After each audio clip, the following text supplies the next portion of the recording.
अच्छा मैम, कहते हैं ना कि आईवीएफ कराने से अक्सर देखा जाता है जो महिलाएं कराती हैं उनके जुड़वा बच्चे बहुत सारे देखे जाते हैं, तो क्या जरूरी है कि आईवीएफ में जुड़वा ही बच्चे हों? देखिए ये मुझे बच्चा चाहिए तो उसकी कर्ली हेयर होने चाहिए या ब्लू आईज होने चाहिए या एक डिजाइनर बच्चा, ऐसा कुछ कहते हैं अब देखिए ना, थैंक्स टू बॉलीवुड स्टार्स, हाँ मैं ये कहूँगी कि बॉलीवुड स्टार्स ने बड़ा पॉपुलराइज कर दिया सरोगेसी डिजाइनर में भी। हाँ, महिलाओं को हमेशा बहुत सारी जो प्रॉब्लम्स है उसको फेस करना पड़ता है। आपके पास भी आते होंगे सास ससुर, तो शायद अपने बेटे को सही और महिलाओं को मैं आपको बड़े इंटरेस्टिंग फैक्ट बताती हूँ। 1% भी नहीं है गवर्नमेंट हॉस्पिटल टोटल मिला के जो आईवीएफ यूनिट्स रन कर रहे हैं, और उसमें भी इंजेक्शन पेशेंट्स को खुद खरीदना पड़ता है। सो लगभग 70-80 हज़ार का खर्चा उनका भी आता है। तो टोटली फ्री मुझे नहीं लगता कहीं है आईवीएफ और सरोगेसी दोनों में क्या डिफरेंस है? दोनों ये ना मुझसे बहुत से पेशेंट्स पूछते हैं, तो ये बिल्कुल ऐसा ही है जैसे आपको किसी एक शहर में जाना है। अच्छा। तो राज्य से तो गुजरना पड़ेगा ना। सुना है, ऐसा कहते हैं सबकी 9 मंथ तक पेनफुल होता है, ऐसा भी कुछ है क्या? क्योंकि कहते हैं ना कि आईवीएफ कहीं ना कहीं एक महिला के लिए आखिरी रास्ता है, फिर ऐसे में। नमस्कार, मैं दिव्या और इस वक्त आप देख रहे हैं झलको दिल्ली। महिलाओं की चाह होती है मां बनने की, लेकिन कई बार ऐसी परिस्थितियां आ जाती हैं जो उनके लिए चुनौती बन जाती हैं और ऐसे में उनके मां बनने का सुख उन्हें प्राप्त नहीं हो पाता। लेकिन इसी बीच एक नई तरीके की तकनीक आई है जिसको आईवीएफ कहते हैं, जिसके तहत एक मां बनने का जो सपना एक महिला शादी के बाद पिरोती है उसको कहीं ना कहीं वो पूरा कर सकती है। और इसी चीज को बखूबी आसान भाषा में समझने के लिए आज हम एक खास शख्सियत के साथ मौजूद हैं। वो आपको आईवीएफ के बारे में सारी नॉलेज देंगी कि आखिरकार आईवीएफ ट्रीटमेंट होता क्या है और इसका पूरा प्रोसीजर क्या होता है। इसीलिए आज हम आपको एक खास शख्सियत जिनका नाम डॉक्टर श्वेता मित्तल है उनसे मिलवाने के लिए लेकर आए हैं। इस वक्त वो शख्सियत हमारे साथ मौजूद है। मैम पहले तो बहुत बहुत शुक्रिया। Thank you Divya. हाँ। नमस्कार। आईवीएफ जो शब्द है वो कहीं ना कहीं एक नई टेक्नोलॉजी आई है मार्केट में, जिससे महिलाएं जो हैं वो जो महिलाएं बहुत अपने अंदर से टूट जाती हैं, बहुत बार ट्राई करती हैं और माँ नहीं बन पाती, लेकिन कहीं ना कहीं जो ये टेक्नोलॉजी है इसके थ्रू वो माँ बनने के सपने को पूरा कर सकती हैं। अगर आईवीएफ को आसान शब्दों में, बेसिक शब्दों में समझना हो तो सबसे पहला सवाल मेरा यही होगा कि आईवीएफ होता क्या है? तो देखिए ऐसा है, सबसे पहले तो हम ये बताएंगे कि आज हम 2023 में बैठे हैं और अब 30 ईयर्स से ज़्यादा हो चुके हैं, क्योंकि 1978 में फर्स्ट बच्चा बॉर्न हुआ था। तो मेरे हिसाब से अब आईवीएफ इतना एक कोई नया टर्म नहीं है, नहीं रहा है, क्योंकि पहले हमारे भारत में बड़ा सोशली इसको एक्सेप्टेबल नहीं माना जाता था। अब भी ऐसा है, लेकिन बहुत सिंपल भाषा में बहुत से पेशेंट्स कहेंगे कि ये टेस्ट ट्यूब बेबी है, तो मैं चाहती हूँ कि वो समझें कि टेस्ट ट्यूब्स में अब कुछ नहीं हो रहा, लेकिन हाँ जो फर्टिलाइजेशन की प्रक्रिया जो शरीर में होती है, जो एक औरत के नली में होती है, वो प्रक्रिया हम अपने लैब में करते हैं। तो उसके लिए हमें अंडा भी बाहर निकालना है, स्पर्म को भी बाहर कलेक्ट करना है, और फिर उससे हमें फर्टिलाइज करके एक भ्रूण बनाना है, जिसको हम इंग्लिश में एम्ब्रियो कहते हैं। और फिर उस एम्ब्रियो को उसको 5 दिन की प्रक्रिया से गुजरना है, और फिर हम उसे यूट्रस में उसको डाल देते हैं स्पेशल कैथेटर्स के द्वारा। सो जो प्रक्रिया नली में नहीं हो पा रही, अब उसमें ज़रूरी नहीं है कि महिला ही कोई प्रॉब्लम है महिला में, जैसे कि महिला में हो सकता है कि उनकी नली टोटली बंद है या निकाली गई हैं। बहुत कम ऐसी होती है महिला जहाँ जन्म से ट्यूब नहीं होती, उनमें डेफिनेटली अब ये प्रक्रिया नली में नहीं हो पा रही। लेकिन मेल फैक्टर भी है, जैसे हस्बैंड में शुक्राणु की मात्रा बहुत कम होना, या बहुत कम मोटिलिटी है, या स्ट्रक्चर खराब है स्पर्म का, या हम लोगों को कई बारी सीमन में शुक्राणु है ही नहीं लेकिन टेस्टिस में से निकालने हैं, या इन लोगों को आईवीएफ की ज़रूरत है। या और स्पेशल आईवीएफ किनको चाहिए? जिन्होंने अपने कैंसर सर्जरी के लिए अपने एग्स प्रिजर्व कराए हैं, या हमारे पास पेशेंट्स हैं जिनमें फैमिलीज़ में कई जेनेटिक डिजीज़ हैं, तो ऐसे कपल्स आईवीएफ से ऑफ कोर्स लाभ उठा सकते हैं। अच्छा मैम, सुना है कि आईवीएफ में बहुत तरीके के जो इंजेक्शंस हैं वो लगते हैं। देखिए ऐसा है कि आईवीएफ का ना बेसिक इलाज अगर हम समझें तो उसमें बेसिकली क्या ज़रूरत है कि ज़्यादा अंडे बने। ऑफ कोर्स एक मात्रा में चाहिए क्योंकि एक अंडे से फर्टिलाइजेशन नहीं होता है। सो उसके लिए हमें कुछ इंजेक्शंस देने होते हैं जिनका नाम एक बहुत आम शब्दों में मैं बोलूँ हार्मोनल इंजेक्शंस हैं जिनको हम एफएसएच कहते हैं, फॉलिकल स्टिमुलेटिंग हार्मोन्स। बेसिक एक ही टाइप के इंजेक्शन है, उसी के कुछ प्रकार हैं जिनको हम देते हैं। लगभग 1 हफ्ते से 10 दिन ये लगते हैं। अब इतने सुपीरियर इंजेक्शंस हैं कि जैसे डायबिटिक्स इंसुलिन खुद अपने आप पेन से लगाते हैं, तो इसी प्रकार से ये इंजेक्शंस पेशेंट्स खुद लगा सकते हैं। इनको हर रोज़ क्लिनिक या हॉस्पिटल नहीं आना। कौन कौन से इंजेक्शन होते हैं मैम, ये कुछ बताएंगे? सो जनरली इन इंजेक्शंस का नाम होता है फॉलिकल स्टिमुलेटिंग हार्मोन एफएसएच, या दूसरा इंजेक्शंस हम कॉमनली सुनते हैं एचएमजी। और अपने आप अंडा ओवुलेट ना कर जाए शरीर के अंदर, तो उसको इनिबिट करने के लिए कि वो अपने आप ओवुलेट ना करे, तो हम कुछ इंजेक्शंस यूज़ करते हैं। जैसे आप सुनेंगे उनको हम कहते हैं एंटागोनिस्ट, कि वो ओवुलेशन को रोक देते हैं कुछ समय के लिए, सो दैट हम टाइम के हिसाब से उन एग्स को कलेक्ट कर सकते हैं। कुछ हार्मोनल इंजेक्शन भी होते हैं जो सुना है कि पेनफुल भी होते हैं, ऐसा कुछ है क्या? So, ये सारे हार्मोनल इंजेक्शन हैं, ये बिल्कुल उसी प्रकार से काम कर रहे हैं जैसे शरीर में ब्रेन से जो सिग्नल आता है जिससे अपने आप ओवरी एक अंडा बनाती है। अब हम ये सिग्नल बाहर से दे रहे हैं क्योंकि हम चाह रहे हैं कि सेम ओवरी ज़्यादा एग्स बनाए, तो ज़्यादा एग्स बनाने के लिए हमें ये कुछ इंजेक्शंस देने पड़ते हैं। सो जनरली पेनफुल नहीं है, लेकिन इनके कुछ side effects minor side effects हो सकते हैं। हाँ। जैसे कि बहुत कॉमन मूड स्विंग्स हो जाना। अच्छा, ये तो नॉर्मल प्रेगनेंसी। नॉर्मल, हाँ।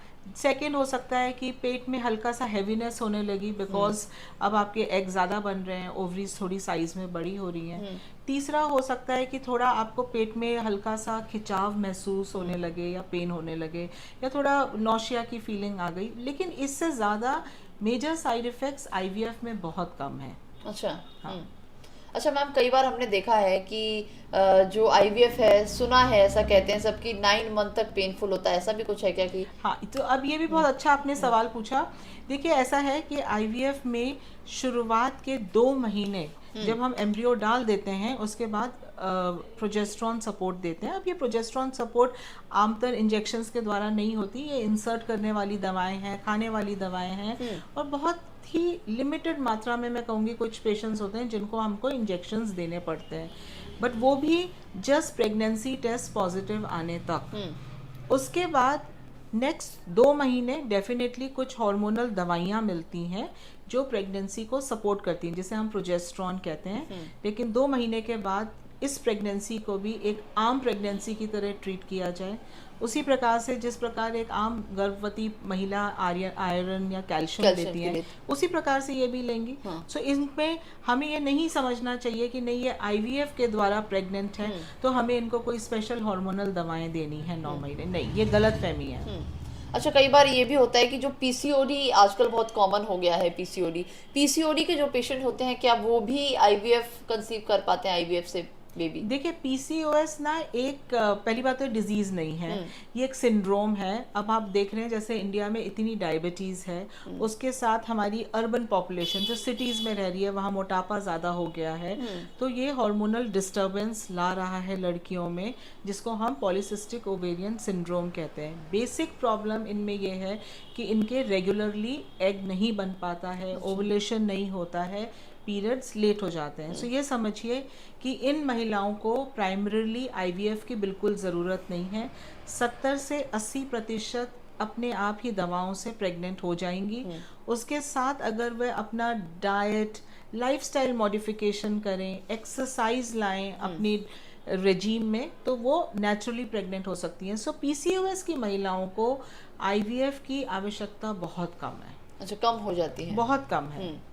अच्छा मैम, जिस तरीके से हम देखते हैं कि जो महिला होती है अब वो प्रेग्नेंट होना चाहती है, कंसीव करना चाहती है, लेकिन कई बार क्या होता है कि जो उसका गर्भाशय है वो कहीं ना कहीं अनहेल्दी होता है, ऐसे में क्या वो बेबी कैरी कर सकती है, उस केस में क्या हो सकता है? तो देखिए, गर्भाशय अनहेल्दी होना बहुत कम लोगों में होगा। जैसे कि आपने सुना है रसौली, फाइब्रॉइड्स। अगर मल्टीपल फाइब्रॉइड्स हैं, ये नहीं कि एक हैं, दो हैं, इतने हैं कि यूट्रस को कंप्लीटली डिफॉर्म कर चुका है, या किसी महिला को टीबी हो गई, जेनाइटल टीबी, लंग्स की टीबी नहीं, जेनाइटल कॉक्स, और जिससे इनका यूट्रस कंप्लीटली डैमेज हो गया, तो हाँ, इन महिलाओं को फिर प्रेग्नेंट होने में डेफिनेटली दिक्कत होगी।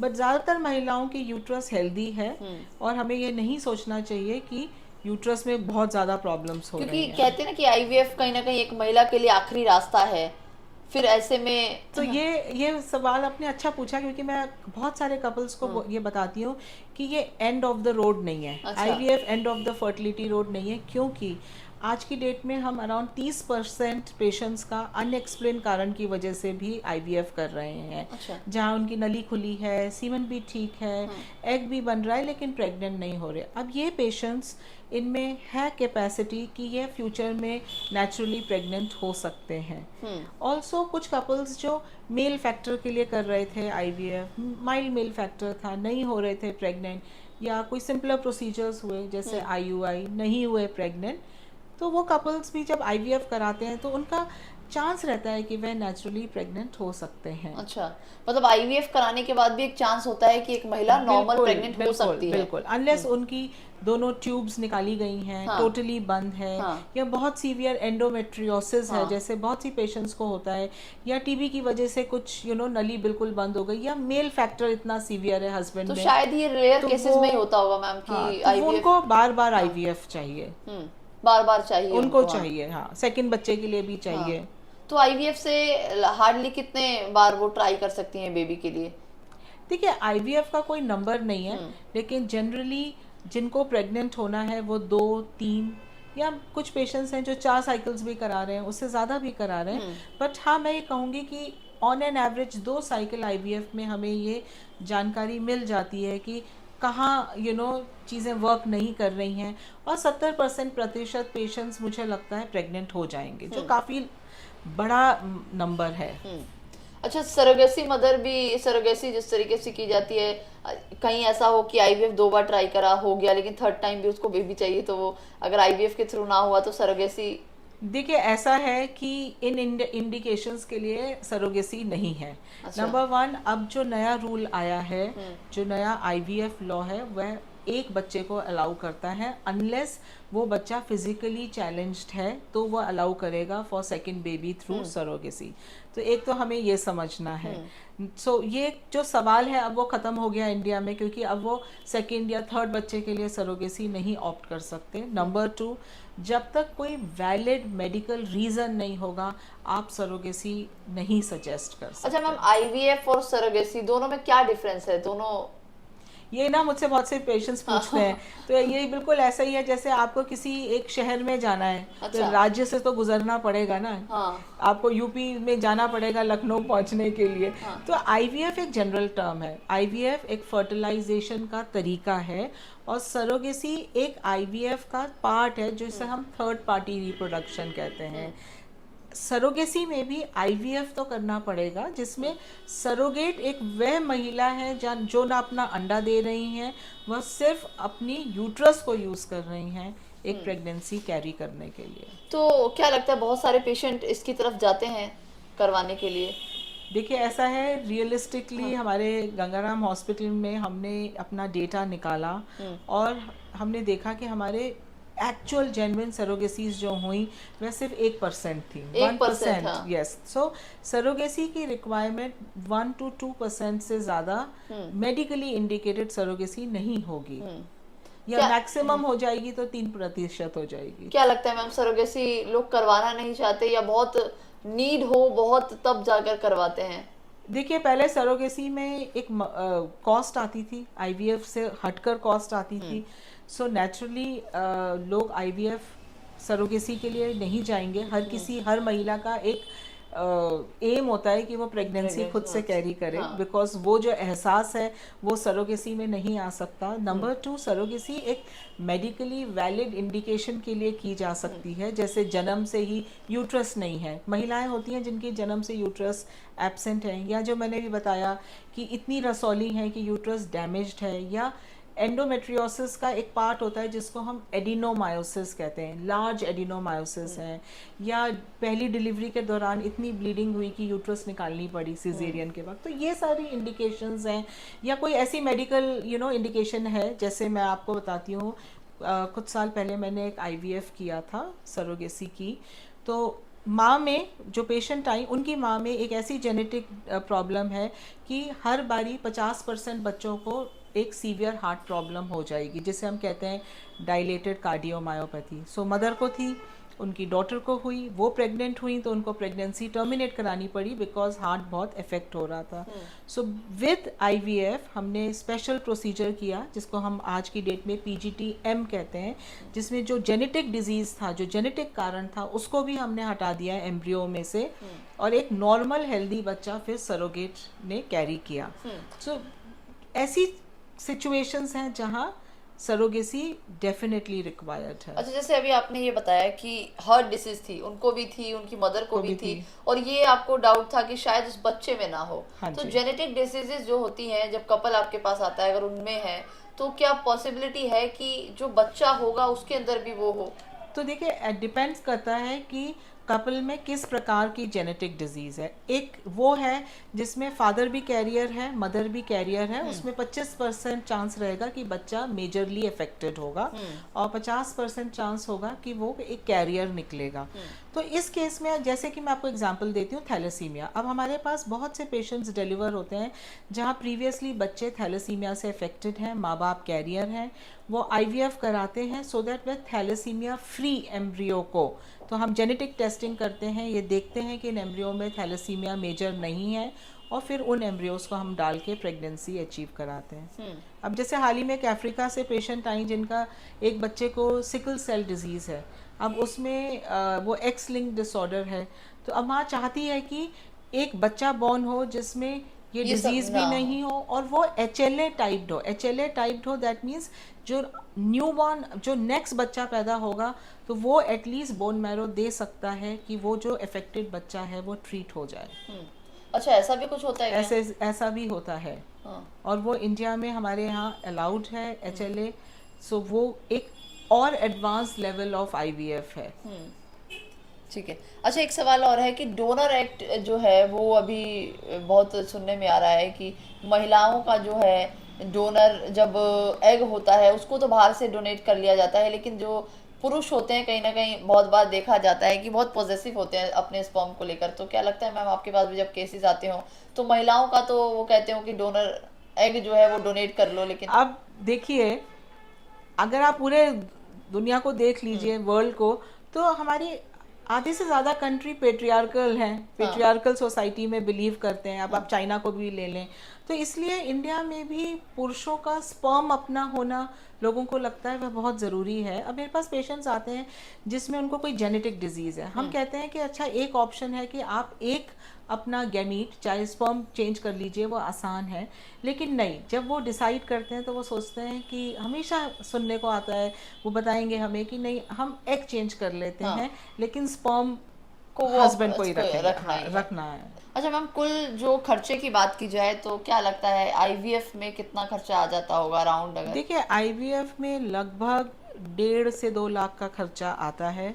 अभी भी इंडिया में मैं कहूँ कि यही आईवीएफ यूएसए में अराउंड 10 से 15 लाख कॉस्ट करता है एवरी साइकिल। यस, यूके में आप किसी भी प्राइवेट उसमें जाएं, इंडिया में still IVF is affordable, but हमारी ऑफ कोर्स लोगों की अर्निंग कैपेसिटी भी बाकी यूरोपियन कंट्रीज या डेवलप कंट्रीज से कम है।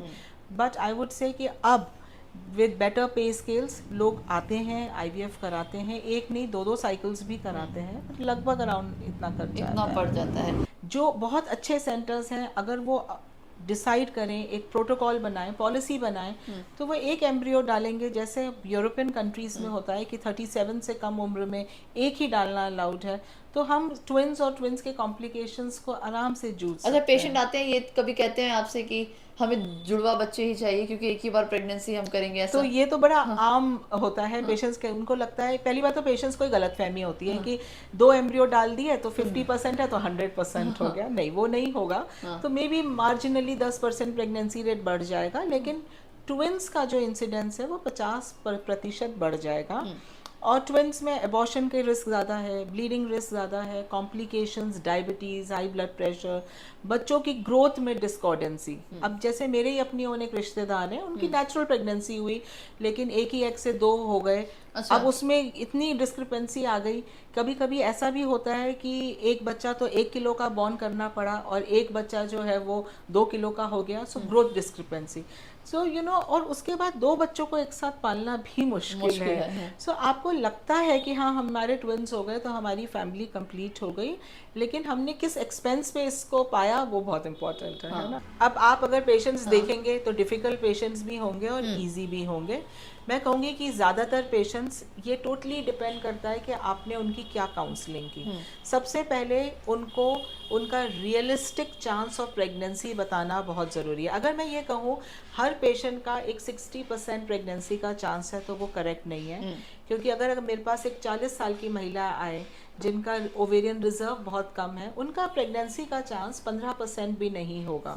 तो अगर पेशेंट्स को शुरुआत में ये पता हो कि वो कहाँ स्टैंड करते हैं, उनका क्या चांस है प्रेगनेंसी का, तो ये पेशेंट्स जब नेगेटिव रिजल्ट आता है उसको ज़्यादा पॉजिटिवली ले पाते हैं। डेफिनेटली उस दिन वो दुखी होते हैं जिस दिन नेगेटिव आता है, लेकिन हाँ, जो आपने पूछा लड़ाई करना, ये बहुत कम होता है, बहुत कम। पेशेंट्स समझते हैं। हाँ, कभी कभी फ्रस्ट्रेशन में पेशेंट्स नाराज़ होते हैं, उनको डील करना पड़ता है, उनसे बात करनी पड़ती है, उनसे एक बार नहीं 2-3 बार मिलना पड़ता है, फिर वो समझ जाते हैं। अच्छा मैम, एक आपसे ऐसी नॉर्मल क्वेश्चन पूछूंगी, क्योंकि आईवीएफ जब करवाते हैं तो बहुत सारी उम्मीदों के साथ आते हैं पेशेंट, और कई बार ऐसा हुआ है कि वो बहुत सारे सपने लेकर आए कि अगर मुझे बच्चा चाहिए तो उसकी कर्ली हेयर होने चाहिए, या ब्लू आईज होने चाहिए, या एक डिजाइनर बच्चा, ऐसा कुछ कहते हैं क्या? अब देखिए ना, थैंक्स टू बॉलीवुड स्टार्स, हाँ, मैं ये कहूँगी कि बॉलीवुड स्टार्स ने बड़ा पॉपुलराइज कर दिया सरोगेसी, डिजाइनर बेबी। एक आम एवरेज जो इंडियन कपल है वो जब आता है तो वो नहीं कहता कि मेरे बच्चे की ब्लू आईज हों या कर्ली है तो ठीक है, लेकिन ब्लू आईज, ब्लॉन्ड हेयर, क्योंकि वो समझते हैं कि जब वो बच्चा स्कूल में अपना बैठेगा तो वहाँ तो ब्राउन आईज और ब्लैक हेयर है, तो वो चाहते हैं बच्चा उनकी तरह लगे। अब जैसे कल ही एक कपल मेरे पास आए, हाँ, ये होता है कि जैसे हमारे पास कपल्स आए नॉर्थ ईस्ट से, तो वो चाहते हैं फीचर्स मैच हो।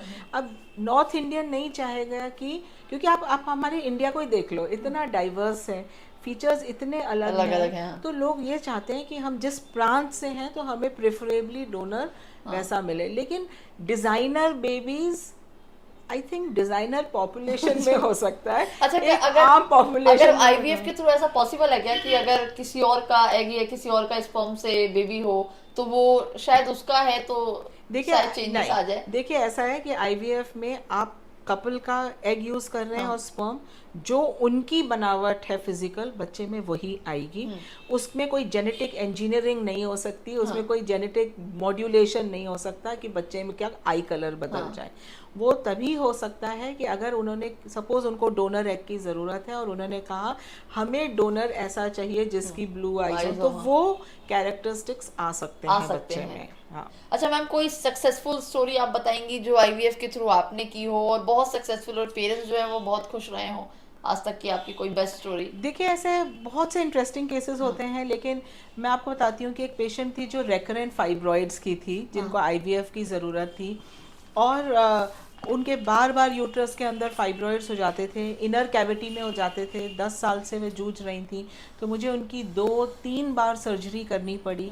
3 बार सर्जरी करने के बाद उनका एक टाइम आया जब यूट्रस बिल्कुल ठीक हो गई, बार बार वो फाइब्रॉइड्स बनने बंद हो गए और उनकी प्रेगनेंसी अचीव कर दी। तो मुझे लगता है कि ऐसे केसेस हमें बहुत खुशी देते हैं, क्योंकि इसमें पेशेंट्स तो अपनी पूरी मेहनत कर ही रहे हैं, लेकिन डॉक्टर्स भी बहुत मेहनत कर रहे हैं। अब जैसे आज ही एक पेशेंट देखी है, अब वो आईवीएफ कराएंगी, जिनकी एक लैप्रोस्कोपिक सर्जरी हुई, इनकी ओवरी में सिस्ट था, फिर इनका कहीं बाहर आईवीएफ हुआ, लेकिन उसके बाद अनफॉर्चुनेटली कुछ इन्फेक्शन हो गया पेल्विस में, तो बहुत एब्सेस बन गए, उसके लिए सेकंड सर्जरी हुई, वो हुई, तो उसके बाद फिर अब तीसरी बार एक और सिस्ट बन गया, बहुत बड़ा लार्ज सिस्ट जिसे हम कहते हैं बिग बलून्स, तो एक और सर्जरी हुई। अब ये पेशेंट्स डिफ़िकल्ट केसेस हैं। जब ये पेशेंट्स प्रेग्नेंट होते हैं तो हाँ, हमें बहुत खुशी होती है, हमें लगता है कि हमारी मेहनत सफल हुई है। अच्छा मैम, स्मोकिंग और ड्रिंकिंग भी कहीं ना कहीं कारण है प्रेगनेंसी में? स्मोकिंग बहुत बड़ा कारण है और एक्सेसिव ड्रिंकिंग भी उतना ही बड़ा कारण है। दोनों में, मेल में भी और फीमेल में भी फर्टिलिटी कम हो जाती है। हाँ। तो ये तो बहुत इम्पॉर्टेंट है, स्पेशली फीमेल्स को, महिलाओं को, इवन पुरुषों को, कि स्मोकिंग ना करें। हाँ। अच्छा, ऐसे भी केसेस आए हैं कि जब आप आईवीएफ कर रहे हो उस दौरान आप उनकी स्मोकिंग या ड्रिंकिंग बंद करवा दे, लेकिन वो कंटिन्यू रखने के लिए या बाद में कभी आपसे कहीं? हाँ, तो कई बार ये होता है कि जब हस्बैंड वाइफ आते हैं तो वाइफ हस्बैंड को बोलती हैं ज़रा 2 मिनट बाहर बैठिए, और वो हमसे बोल के जाती हैं कि ये बहुत ड्रिंक करते हैं। स्पेशली बहुत से प्रोफेशंस हैं जैसे होटल बिजनेस, जिसमें बहुत सोशल इंटरेक्शंस होते हैं, तो वो हमें बताती हैं कि ये इतने सिगरेट, आपको तो बताएंगे ये 2 सिगरेट पीते हैं, बट ये तो 15 पीते हैं इन डे। तो हाँ, फिर हम मेल्स को हम समझाते हैं। देखिए, हम समझा सकते हैं, बाकी अपने ऊपर संयम रखना अपने ऊपर है। हाँ। अच्छा, कुछ टिप्स आप हमारे पेशेंट को देना चाहेंगी मैम, कि जो पेशेंट आईवीएफ के लिए प्लान कर रहे हैं या फिर आईवीएफ कर रहे हैं, अभी उनकी प्लानिंग चल रही है या फिर अभी फर्स्ट या सेकेंड मंथ में है, उनको कुछ टिप्स देना चाहेंगी कि कुछ ऐसे तरीके जिससे वो सक्सेसफुल हो सकता है उनका IVF? देखिए, मैंने बताया कि एक तो वेट अंडर कंट्रोल, ना वेट ज़रूरत से ज़्यादा कम हो ना ज़रूरत से ज़्यादा हो। न्यूट्रिशन, एक्सरसाइज, मेन के लिए यह है कि ज़्यादा जिमिंग ना करें ज़रूरत से ज़्यादा, या प्रोटीन पाउडर्स ना लें, उनमें कई में स्टीरॉइड्स होते हैं, या बहुत हॉट सोना शावर्स। फर्टाइल पीरियड को जानना बहुत ज़रूरी है, क्वालिटी टाइम बिताएं, छोटे ब्रेक्स पे चले जाएं, कई कपल्स तो उसी में प्रेग्नेंट हो जाएंगे। सही टाइम पे इलाज कराना भी ज़रूरी है। ये नहीं कि आप 35 इयर्स की हो गई महिलाएं अभी भी सोच रही हैं कि जाएं ना जाएं, नहीं, स्पेशलिस्ट के पास जाइए, क्योंकि फर्टिलिटी 30 साल के बाद कम होने लगती है। हाँ, प्रेगनेंसी का। अब जैसे मेरे पास अभी एक पेशेंट आती है नर्स, उनकी अभी पार्टनर नहीं है, कुछ सिस्ट है ओवरी में, तो वो फर्टिलिटी प्रिजर्वेशन भी सोच रही हैं, क्योंकि उनका ओवेरियन रिजर्व कम है। तो बहुत सी महिलाएं हैं जो अभी मैरिड नहीं है हमारे सिटीज़ में, वो fertility preservation, that is egg preservation कर सकती हैं। अपने एग्स को फ्रीज करा के रख लीजिए। सो ऐसे बहुत सी छोटी छोटी टिप्स हैं जो अगर कपल्स करें तो 80 से 90% पेशेंट तो प्रेग्नेंट हो जाते हैं। 80% बचते हैं, अराउंड 15-20% जिनको डेफिनेटली एडवांस ट्रीटमेंट की ज़रूरत है। या हम कहेंगे बेसिक से शुरू करिए। इट्स लाइक कि आप एक सीढ़ी चढ़ रहे हैं, आपको एक एक स्टेप। लास्ट मेरा ये है कि पेशेंस रखिए, कोई भी ट्रीटमेंट 1 महीने में नहीं हो सकता, स्पेशली फर्टिलिटी का। कई पेशेंट्स होते हैं जो बड़े इम्पेशेंट हो जाते हैं और एक डॉक्टर से दूसरे डॉक्टर से तीसरे, आप समझिए कि हर डॉक्टर अपनी तरह से एक इलाज करेगा। तो आप जब जाएं तो कम से कम 6 मंथ्स एक इलाज कराएं और रिजल्ट्स देखें। अच्छा मैम, आखिरी सवाल आपसे यही होगा कि प्रेगनेंसी कंसीव करने की आखिरी उम्र क्या होती है आपके हिसाब से? कब तक एक लेडी जो है प्रेग्नेंट? नॉर्मली जितनी लेडीज अपने अंडों से प्रेग्नेंट हो जाएंगी with their own eggs, generally वो 40 से कम होंगे, और 40 के बाद अपनी फर्टिलिटी, 35 से डेफिनेटली फर्टिलिटी बहुत कम है। ऐसे आदमियों में भी है कि आफ्टर 45 इयर्स उनकी भी फर्टिलिटी कम होती है, लेकिन स्पर्म प्रोडक्शन उनका चलता रहता है लाइफ लॉन्ग। लेडीज का धीरे धीरे मेनोपॉज आ जाता है। मेनोपॉज क्या, कौन सी उम्र होती होगी, कुछ बताएंगे? 30, मेनोपॉज की तो उम्र कुछ भी है, 45 से 50 इयर्स, लेकिन फर्टिलिटी जो होती है वो जनरली 40 के बाद बहुत कम है। बहुत कम है। तो यानी कि 30-35 तक 30-35 तक आपको बहुत सिंसियरली सोचना है कि एक्टिवली आप अपना ट्रीटमेंट कराएं। हाँ, तो यानी कि 28, 29, 30। अगर आपकी सपोज मैरिज हो गई, आप 28 इयर्स के थे, तो हाँ, अगर आपने 1 साल निकाल लिया, फिर 1 साल ट्राई करें, फिर आप आइए इलाज के लिए। ऐसा नहीं है कि आपके आते ही हम कोई एडवांस ट्रीटमेंट बताएंगे। डिपेंड्स अपॉन कि आपकी क्या एज है, आप कितने सालों से ट्राई कर रहे हो। अच्छा मैम, एक सवाल और है मेरे मन में आ रहा है, जो सरोगेसी होती है, कई बार जो महिलाएं होती हैं वो इसीलिए भी करती हैं कि उनका फिगर खराब ना हो या उनकी ब्यूटी ना चली जाए, ऐसा भी कुछ है क्या कि देखिए, उनका प्लेजर हाँ, उनका एंजॉयमेंट देखिए खत्म ना ऐसा हो जाए? है कि ऐसा है, लेकिन लकीली हमारे पास जो हाँ पेशेंट्स आते हैं वो मैंने आपको बताया ना कि हमारे सेंटर में 1% से ज़्यादा सरोगेसी होती नहीं थी, और अब तो इस रूल के बाद हो ही नहीं रही है हाँ ऑलमोस्ट। सो ये डिमांड्स कम थी, लेकिन हाँ कुछ महिलाएं सोशल रीज़न की वजह से, जैसे वो डिवोर्स्ड हैं, हाँ सिंगल मदर बनना चाहती हैं, वो सोसाइटी को सेल्फ प्रेगनेंसी नहीं दिखाना चाहती, तो वो चाहती हैं कि सरोगेसी से हो जाए। सरोगेसी से हो जाए। तो ये थी हमारे साथ डॉक्टर श्वेता मित्तल। हमने इनसे बातचीत करी और पूरी आईवीएफ ट्रीटमेंट और पूरे प्रोसीजर के बारे में जानकारी ली।